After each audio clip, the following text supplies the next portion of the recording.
मला एकदम परभणीची आठवण आली. चटपटी पण आहे आणि थोडं तिखट पण आहे. नमस्कार मंडळी, आज आम्ही जर्मनीत पाणीपुरी बनवतोय. पाणीपुरी नाही, आपण गुपचूप बनवतोय. अच्छा. हा, आम्ही जर्मनीत गुपचूप बनवतोय कारण परभणीला पाणीपुरीला गुपचूप असंच म्हणतात.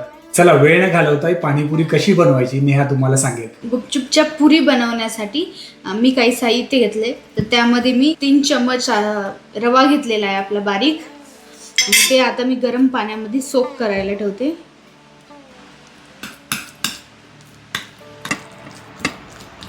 तर आपण थोडंसं गव्हाचं पीठ घेऊया. तर मी 6 चम्मच हे गव्हाचं पीठ घेतलेलं आहे आणि 3 चम्मच रवा. तर ह्यामध्ये आपण थोडंसं हलकंसं मीठ टाकूया. मला गव्हाची पुरी खूप आवडते, म्हणून मी खूपदा घरीच बनवते. खूप छान बनतात. आज बघूया कशा बनतात. आता आपण हे जे रवा आपण सोक करायला ठेवलं होतं ते आता आपण याच्यामध्ये काढून घेऊया.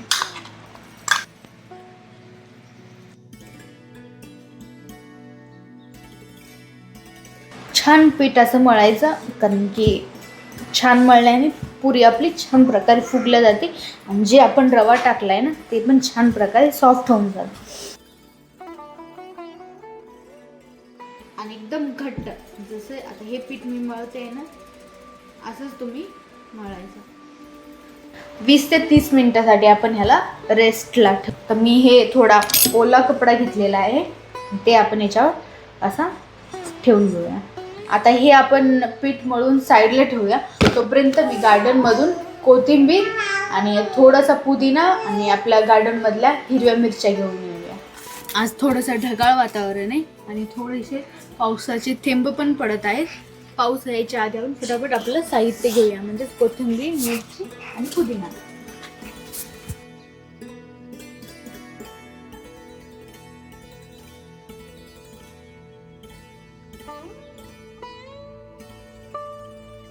बस मिळाली आपल्याला एवढी कोरिंडर. आता आपण आपल्या बागेमधली मिरची तोडूया.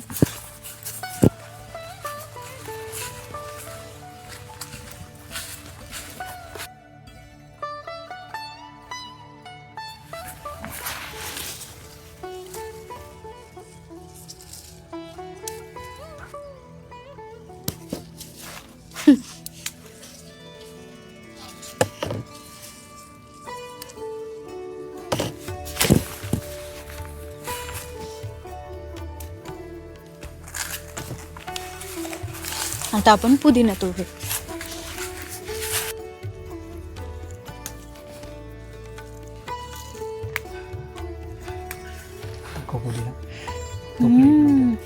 काय मस्त पुदिना आहे.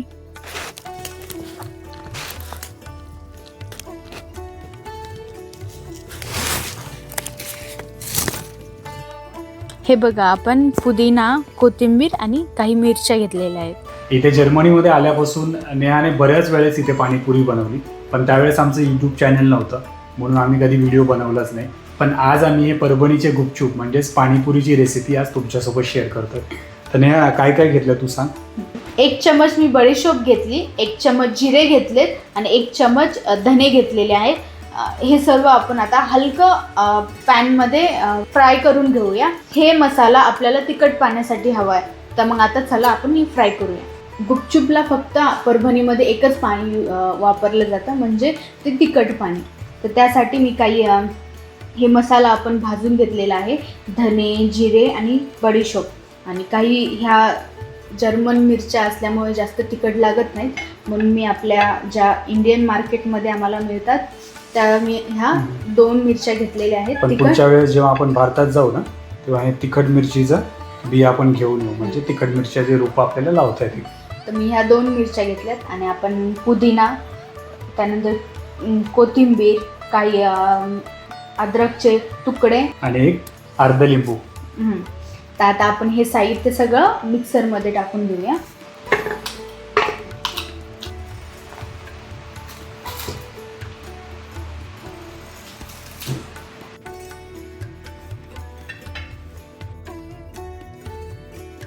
हे गुपचूपचं पाणी बनवायला खूप सोपं आहे. आता याच्यामध्ये आपण काळं मीठ आणि आपलं साधं मीठ पण टाकणार आहे. जर तुम्हाला चटपट अजून लागेल तर तुम्ही याच्यामध्ये थोडंसं चाट मसाला किंवा आमचूर पावडर हे टाकू शकता. आता आपण हे सर्व मिक्सरमध्ये बारीक करून घेऊया. चला आपण आता गुपचूपची पुरी लाटून घेऊया आपण. आता हे पीठ बघा मस्तपैकी छान मुरले. पुऱ्या करूया. माझ्याकडे हे पुरीचं कटर आहे, तर मी ह्या साईजचे पुऱ्या बनवणार आहे.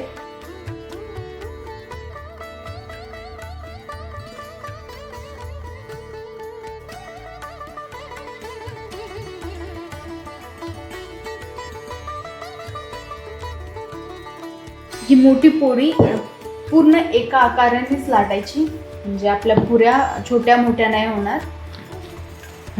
छान प्रकारे आपली ही पोळी लाटून झाली. आता आपण ह्याला काप मारून घेऊयाचे छोटे छोटे.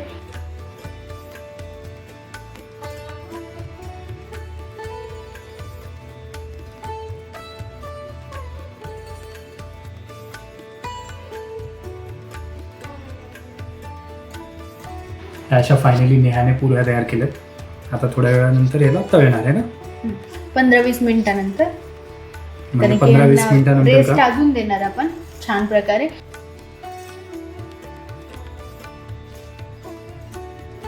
आता आपण या सर्व पुऱ्यावर हे थोडा ओला कपडा झाकून ठेवूया. पुऱ्या आपल्या पूर्ण म्हणजे या सुकणार नाही. तुम्ही कधी घरी पुऱ्या ट्राय केल्यात का पाणीपुरीच्या, की तुम्ही बाहेरूनच आणता? जर तुम्ही बाहेरून पुऱ्या आणत असाल तर नक्की तुम्ही ह्या तुमच्या घरी ट्राय करा आणि मला कमेंटमध्ये नक्की सांगा. जेव्हा आपण ही चपाती लाटतो ह्याला जास्त पीठ लावायचं नाही. तुम्हाला मी एक टिप्स सांगते. जेव्हा आपण पाणीपुरीची पुरी बनवण्यासाठी जेव्हा ही मोठी चपाती लाटतो तेव्हा फक्त एका बाजूकडूनही ती चपाती लाटायची, जेणेकरून ती पुरी छान फुलते पण आणि क्रिस्पी पण होते. कशा वाटतायत माझ्या पुऱ्या? बघा या थोड्या पिठाच्या किती पुऱ्या तयार झाल्या. तुम्हाला वेळ मिळाला की नक्की ह्या पुऱ्या तुम्ही ट्राय करा घरी. आता आपण या सर्व पुऱ्या ऑइलमध्ये तळून घेऊ. आता हे तेल आपलं छान प्रकारे तापलं आहे आणि तुम्ही तळता वेळेस तेल हे छान प्रकारे तापलेलं पाहिजे, जेणेकरून पुरी टाकल्या टाकल्या अशी वरती येईल आणि तिला छान फ्राय होऊ द्यायचं. मग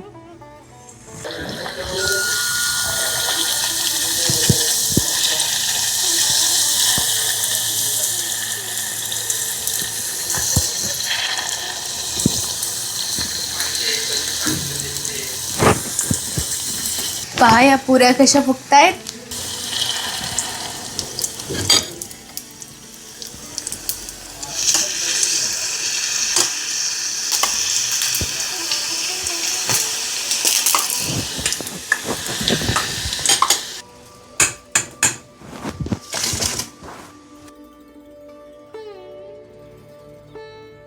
चला आता नेहाने जे पाणीपुरीचा सेटअप असतो तो तयार केलेला आहे, पण आता हे पाणी बनवायचं कसं आता ती तुम्हाला सांगेल.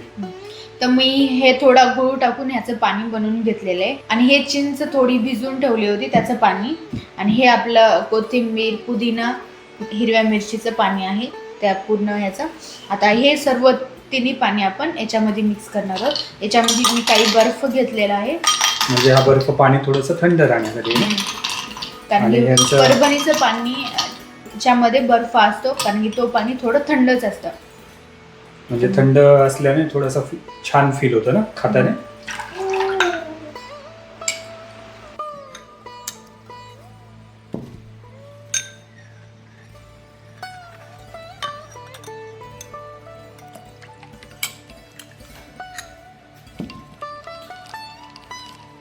आता हे सगळं पाणी मस्त नेहाने मिक्स केलेलं आहे आणि याच्यामध्ये काय ऍड करायचं आता?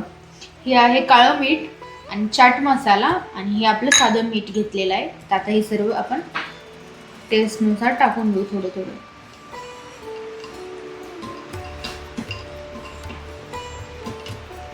आता मला टेस्ट करून सांगा तुम्ही पाणी.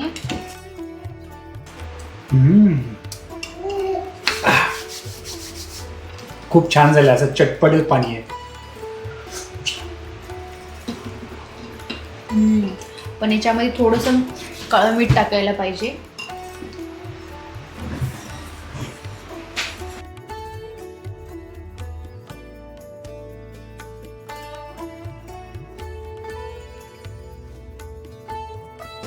बघा अशा प्रकारे सोप्या पद्धतीमध्ये हे जे पाणीपुरीचं पाणी आहे हे तयार झालेलं आहे है ना. ही पाणीपुरी म्हणजे गुपचूप खूप सोपी आहे आणि खूप इझी आणि कमी साहित्यामध्ये बनवली जाते आणि घरामध्ये आपल्या आणि परभणीची जी गुपचूप आहे ती मटकी आणि कांद्यासोबतच सर्व केली जाते, म्हणजे कांद्यासोबतच खाल्ली जाते. आपल्या इकडे जे ठाण्याला किंवा मग मुंबई साईडला जी पाणीपुरी बनवली जाते त्याच्यामध्ये सहसा जो बटाटा असतो त्याचं जे मिश्रण असतं, बटाटा आणि वटाणा ना, बटाटा आणि वटाणा याचं सगळं ते गरम मिश्रण असतं आणि ते त्याच्यामध्ये फिल केलं जातं आणि त्याच्यानंतर मग वरतून कांदा आणि नंतर पाणी आणि नंतर ती पाणीपुरी तयार होते. पण परभणी साईडला बटाटे आणि वटाण्याचं मिश्रण नाही देता, हे मटकी म्हणजे मोड आलेली जी मटकी असते बघा, अशा प्रकारे मोड आलेली मटकी तिथे वापरली जाते आणि त्याचं एक बनवून दाखवणं म्हणजे कशी. आता मी तुम्हाला बनवून दाखवते. पुऱ्या मस्त झाल्या एकदम क्रंची.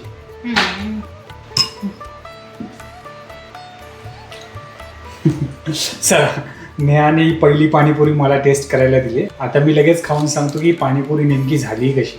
मी ऑलरेडी परभणीची पाणीपुरी भरपूर खाल्ली, जे गुपचूप म्हणतात ते भरपूर खाल्लेले आहेत. नेहाने याच्या अगोदरही भरपूर बनवलेली आहे.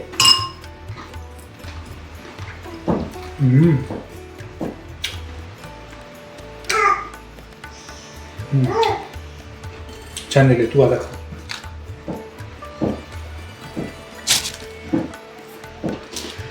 एक पाणीपुरी आता मी बनवतो.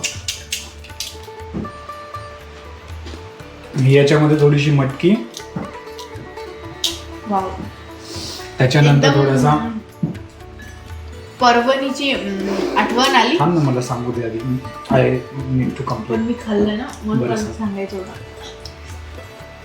मला एकदम परभणीची आठवण आली कारण की एकदम परफेक्ट तसाच टेस्ट लागतंय. खूप चटपटी पण आहे आणि थोडं तिखट पण आहे.